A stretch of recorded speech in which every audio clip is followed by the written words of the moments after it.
Welcome to Songs at the Center with music from the heartland. This time, a Master Series episode featuring internationally acclaimed singer-songwriter Bruce Cockburn. Major funding provided by The Ohio State University, James Cancer Hospital, and Solov Research Institute. No two people are exactly alike, and neither are their cancers. At the James, we believe there is no routine cancer. Learn more at cancer.osu.edu/cancer. Additional funding provided by the Ohio Arts Council.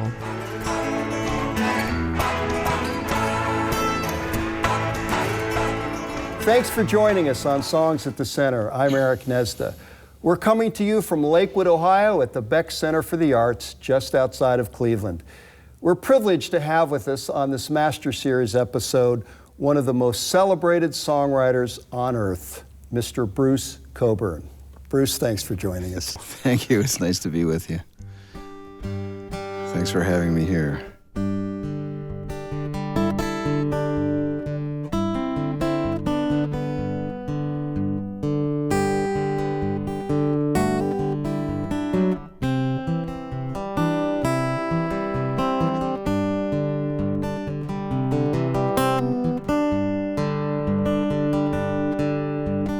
40 years in the wilderness, getting to know the beasts, projected and reflected on the greatest and the least. 40 years of days and nights, angels hovering near, kept me moving forward, though the way was far from clear. They said, take up your load, run south to the road, turn to the setting sun. Sun going down, got to cover some ground before everything comes undone. Take up your load, run south to the road, turn to the setting sun.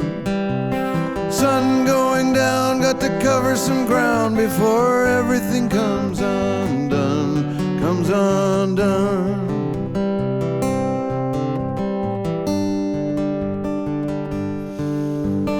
"40 years in the wilderness, dancing with the flies, dazzled by the visions rolling out before my eyes.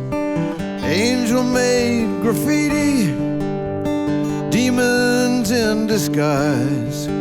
You could trade away your birthright for another day's supplies, or you could take up your load, run south to the road, turn to the setting sun. Sun going down, got to cover some ground before everything comes undone. Take up your load, run south to the road, turn to the setting sun. Sun going down, got to cover some ground before everything comes undone, comes undone.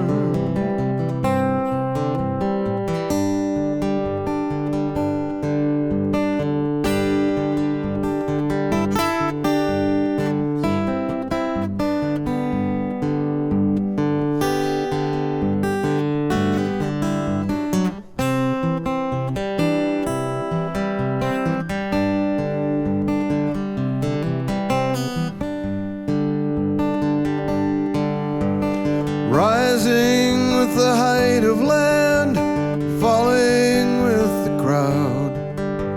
Spirits in the scouring wind called my name out loud. Said you could go to heaven, you could go to hell, you could hang out in between in the place you know so well. Or you could take up your load, run south to the road, turn to the setting sun. Sun going down, got to cover some ground before everything comes undone. Take up your load, run south to the road, turn to the setting sun. Sun going down, got to cover some ground before everything comes undone. comes undone.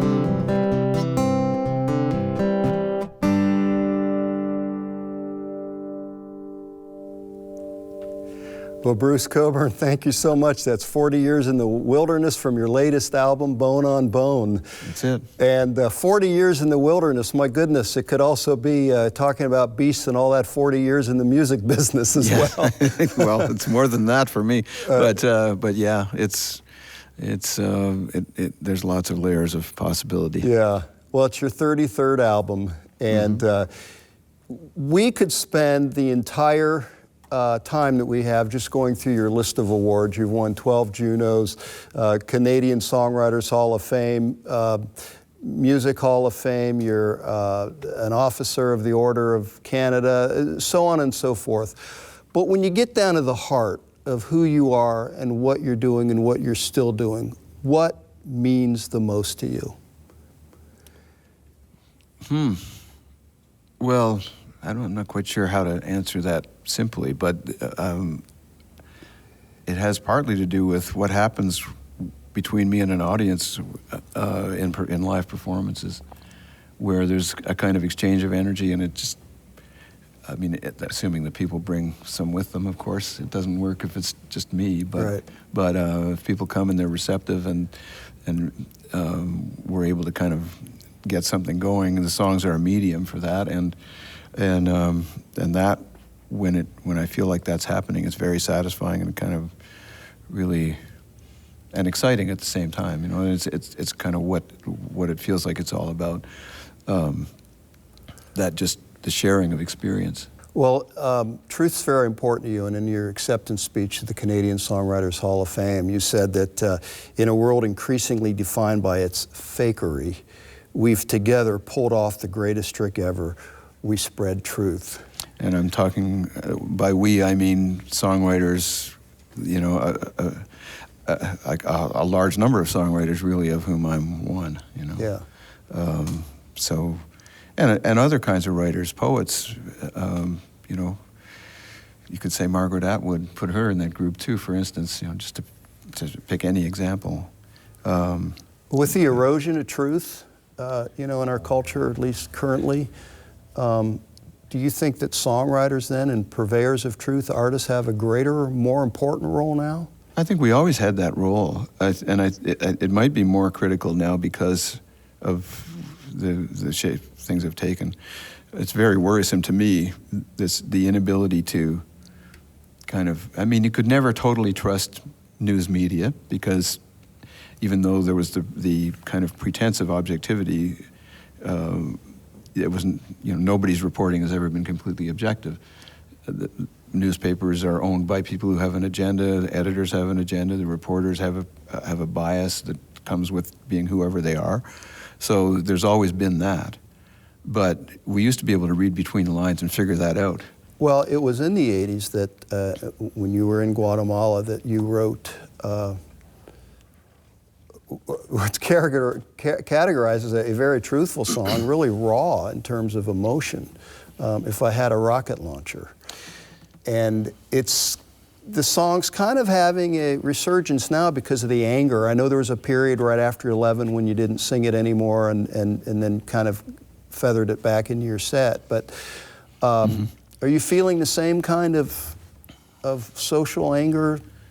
Well, there's certainly, there is a good deal of social anger around. I'm not sure that it's very well directed. I mean, we're all angry at each other, and I don't think that's really useful. I think it makes it very hard to have any kind of dialogue. If you know, somebody says they're a conservative and they can't talk to me because I'm not a conservative, and I can't talk to them because we don't have any, at least we don't have an obvious kind of common ground, right? That's lamentable because, I mean, I've had occasions in my life where I've spent time with conservative people and we got on just fine, you know, and we could disagree on this or that or the other thing, but it was worthwhile for us to hear each other's point of view. And if we seem to have got to a point where it's very hard to find that kind of, that place where we can actually listen to each other's point of view and respect it and try to build something out of that, out of our respective points of view that you can go forward with. And that's very sad and it's very dangerous, and I think that there are very powerful interests whose interests are served by having us be like that. Yeah. And I think we better watch out for that.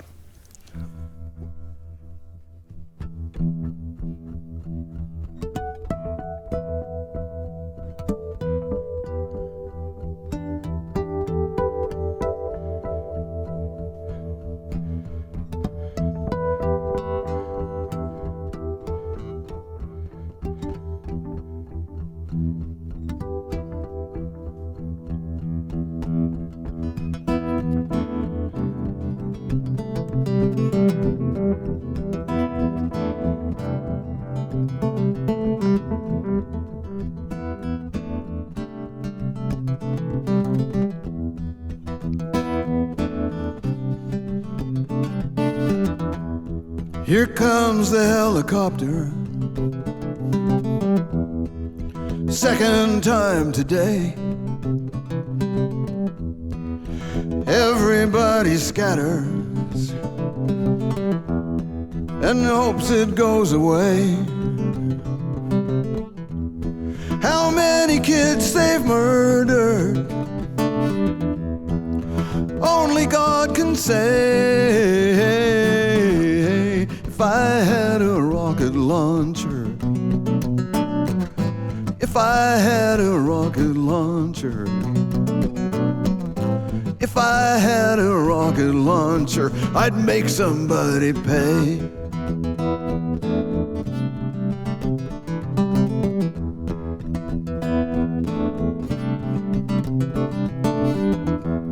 I don't believe in guarded borders, and I don't believe in hate.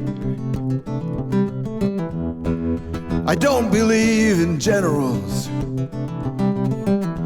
or their stinking torture states. And when I talk with the survivors of things too sickening to relate, if I had a rocket launcher, if I had a rocket launcher, if I had a rocket launcher, I would retaliate.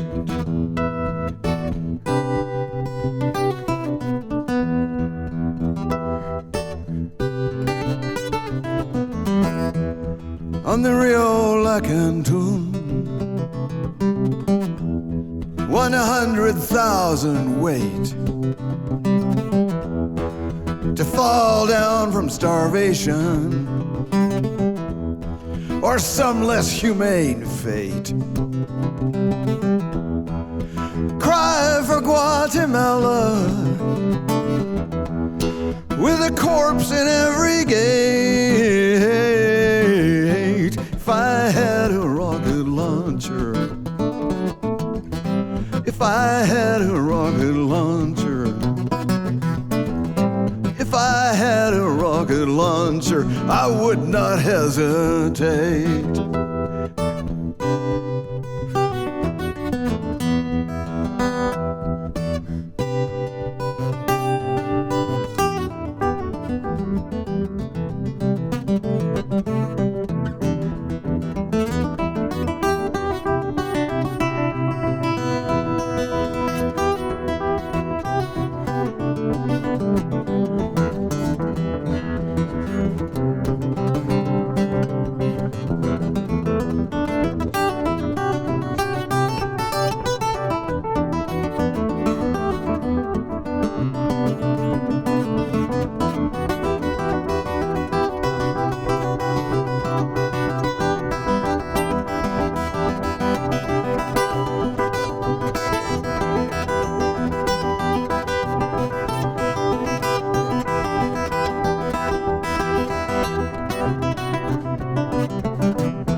Every voice, at least I've got to try. every time I think about it. Water rises to my eyes. Situation desperate. Echoes of the victim's cry. If I had a rocket launcher,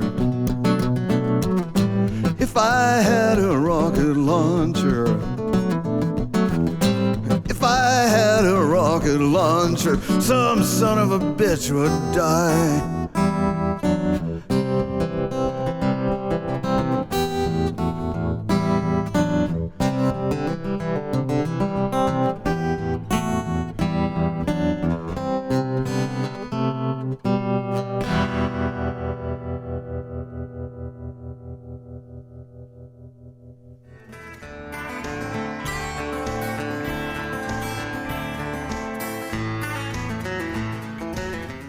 One book that we've talked about that's been important to both of us is The Gift by Lewis Hyde, which was really a seminal book in terms of the study of creativity. And he talks about there's really three aspects to the gift. The first is the idea that comes to the artist as a gift to the artist. Then the artist being able to work on that idea, see it through fruition is the second phase of the gift. And then the third phase of the gift is giving it away to an audience, the connection. What about the book so inspired you that you wrote a song by the same title? You know, I was captivated by his descriptions of tribal cultures and their approach to material possessions, which is kind of underlies that his look at creativity and the exchange that happens between an artist and audience and between the artist and the cosmos or God, or however you define that. To me, the songs come from somewhere. I mean, so there's a fair amount of deliberate work goes into it, but the original idea just comes from whatever, a spark that just happens. And so I don't feel like I own the songs. Well, I do if we're start talking about money. But if we're, I feel like the songs are there to be shared. That's the whole point of having them. And so, the idea, his thing is that, it's really, we live in a world of commodities, a world of where everything's defined in terms of its monetary value. And, other cultures have not lived that way, and in his opinion and mine too, we're healthier for that. Although we might not look at their technological achievements with any great admiration, they were people, a lot of different cultures have sort of been made up of people who seem to know how to live better than we do. And so that kind of that thought inspired the song, and the idea that it just comes through you and it keeps going, and you better not try to hang on to it, because if you try to own it, it dies. Yeah, as he says, the gift has to stay in motion. Yeah, which your song addresses, and he was very touched by the fact that you had written the song and said he thought that he was in illustrious company.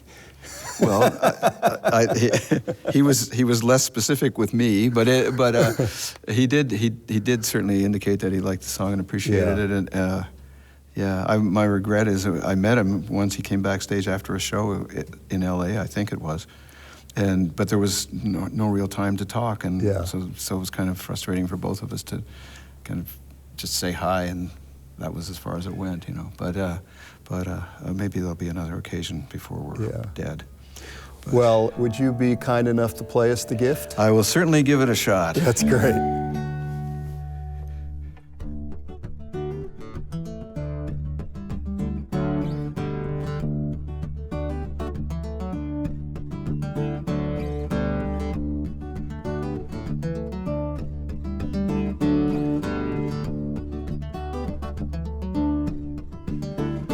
These shoes have walked some strange streets, strangers years still to come. Sometimes the prayers of strangers are all that keep them from trying to stay static, something even death can't do.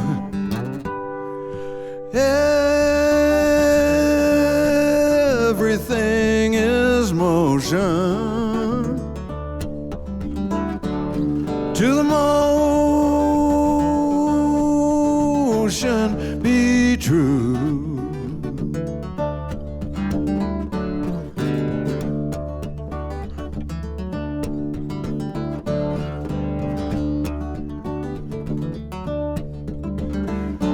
In this cold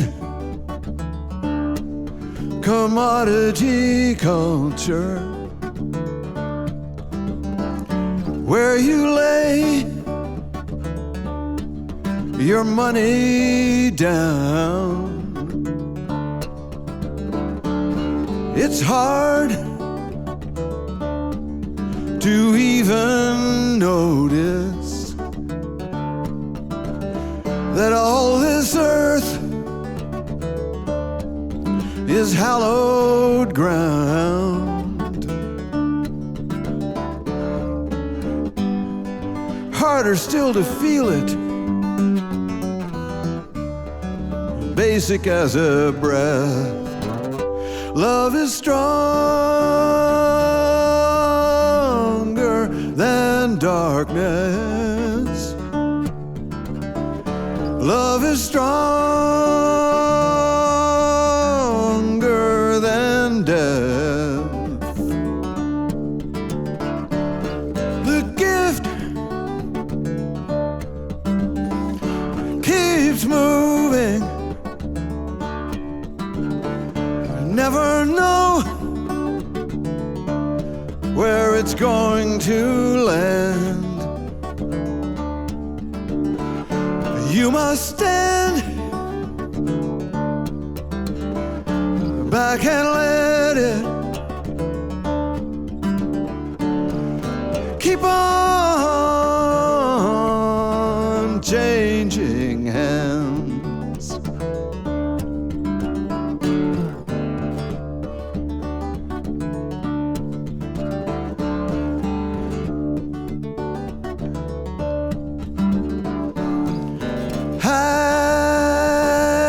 Hackles rise in anger.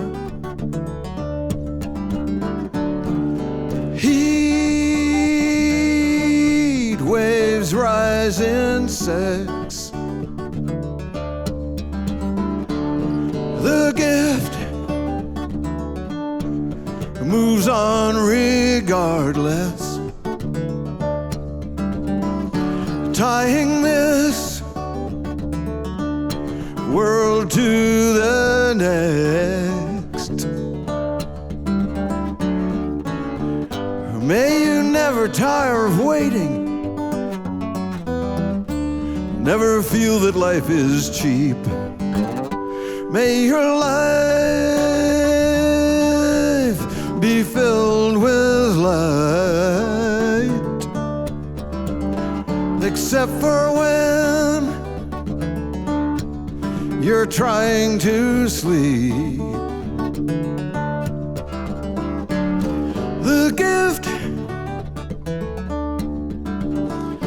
keeps moving. Never know where it's going to land. You must stand back and let it keep on changing hands, changing hands, changing hands.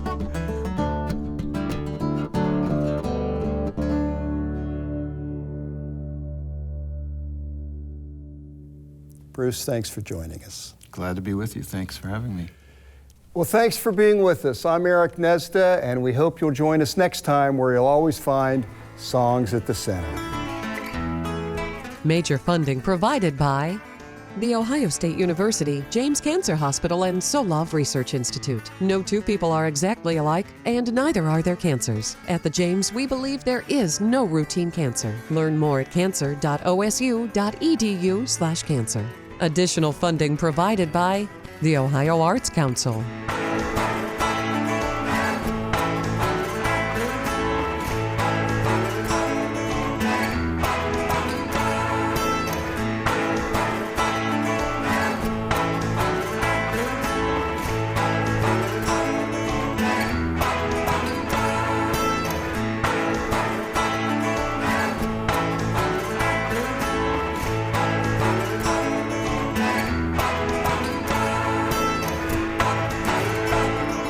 Learn more about Songs at the Center at songsatthecenter.tv.